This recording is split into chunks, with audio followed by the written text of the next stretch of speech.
उत्तर प्रदेश विधानसभा चुनाव के नतीजे आ जा रहे हैं और बीजेपी को प्रचंड बहुमत मिलता दिख रहा है।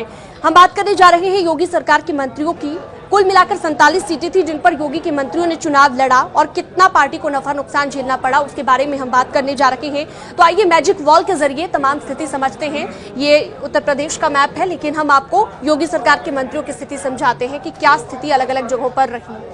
तो कुल जो सीटें थी जहां पर योगी के मंत्री लड़ रहे थे वो कुल मिलाकर 47 सीटें रही। 47 में से बीजेपी को 36 मिली है। 36 पर बीजेपी दोबारा से जो कि अपने विधायक काबिज करने में कामयाब हो पाई। समाजवादी पार्टी की बात करें, 11 सीटों पर समाजवादी पार्टी को फायदा मिलता दिख रहा है। अभी तक के जो रुझान आ रहे हैं, अभी तक के अपडेट्स के हिसाब से ये तमाम चीजें हम आपको बता रखे हैं। लेकिन आपको जानकारी ये दे दें कि उत्तर प्रदेश में जो विधानसभा चुनाव होने थे उससे पहले 3 मंत्री ऐसे रहे योगी सरकार के जिन्होंने पार्टी को छोड़ दिया, समाजवादी पार्टी में शामिल हो गए। जिसमें हम बात करें तो धर्म सिंह सैनी का नाम शामिल है, स्वामी प्रसाद मौर्य भी इसमें रहे और दारा सिंह चौहान भी रहे।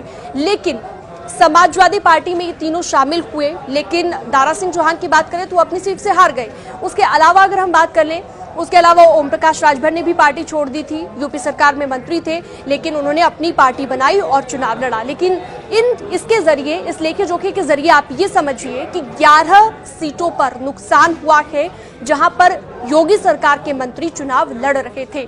बात समाजवादी पार्टी की करें तो समाजवादी पार्टी को 11 जगहों पर फायदा हुआ है। यानी कि योगी सरकार के मंत्रियों की सीटों का आंकलन हमने किया, कुल मिलाकर 47 सीटें थी, उनमें से 36 पर बीजेपी काबिज हुई है। लेकिन सपा के 11 प्रत्याशी ऐसे रहे जिन्होंने बीजेपी सरकार के मंत्रियों को हरा दिया। तो ये पूरा लेखा जोखा था कि बीजेपी सरकार के जो मंत्री थे, योगी सरकार के जो मंत्री थे, वो किन किन जगहों पर चुनाव हार गए। यानी कि 11 जगहों पर वो चुनाव हार गए।